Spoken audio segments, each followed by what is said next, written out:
इस वक्त एक बड़ी खबर आ रही है सुशांत सिंह मौत मामले में। रिया चक्रवर्ती जो कि उनकी गर्लफ्रेंड रह चुकी है, रिया चक्रवर्ती के फोन कॉल डिटेल सामने आया है जिसमें उनकी बातचीत डीसीपी बांद्रा से हुई है। 21 जून और 14 जुलाई के बीच 4 बार रिया की उनसे बात हुई, मैसेज पर भी बात हुई, फोन कॉल पर भी बात हुई, क्योंकि ये फोन कॉल डिटेल से ही तथ्य सामने आया है।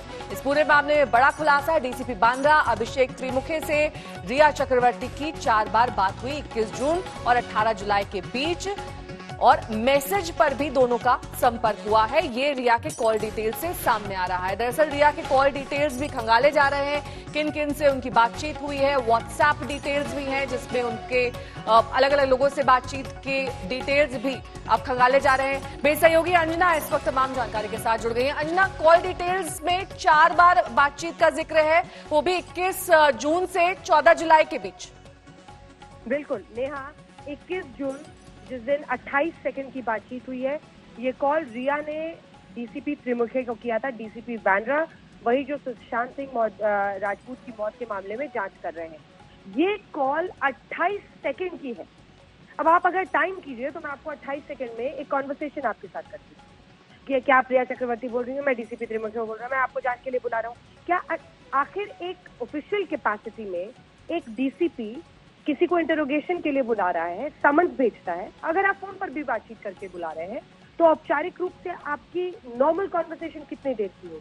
अब इसको लेकर कई तरह के स्पेकुलेशन लग सकते हैं कि क्या इसके बाद व्हाट्सएप कॉल की बात हुई कि उससे आई क्योंकि उसको ट्रैक नहीं किया जा सकता है, क्या कोई दूसरे तरीके से मैसेज कन्वे करने की कोशिश हुई। लेकिन ये 28 सेकेंड 29 सेकेंड को, फिर मैं आपको बताती हूँ, 22 जून को डीसीपी त्रिमुखे ने रिया को एक मैसेज भेजा है। फिर अगला कॉल जो है वो 22 जून को डीसीपी ने रिया को किया है, ये 29 सेकंड का है, 29 सेकंड। अगला जो है वो 1 जुलाई को कॉल है डीसीपी से रिया के लिए 66 सेकंड का, और 18 जुलाई को फिर रिया कॉल करती है डीसीपी त्रिमुखे को, वो भी 61 सेकंड का कॉल है।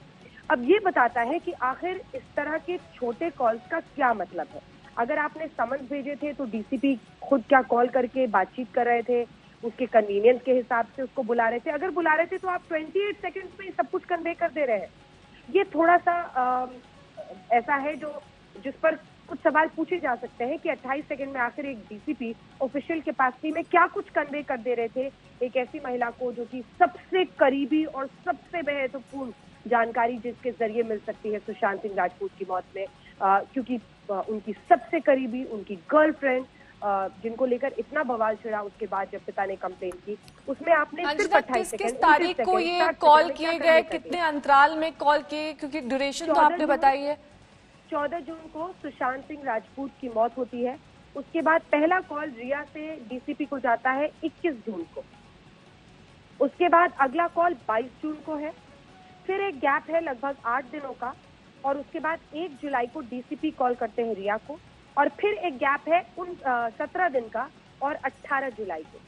अब सवाल यही है कि ये ध्यान रखना होगा कि आजकल कम्युनिकेशन का एक बहुत बड़ा माध्यम व्हाट्सएप भी बन चुका है, जिसको आप ट्रैक नहीं कर सकते हैं, ना व्हाट्सएप मैसेजेस को, ना व्हाट्सएप कॉल्स को। तो क्या 28 सेकंड में ऐसा कुछ कन्वे हो रहा था?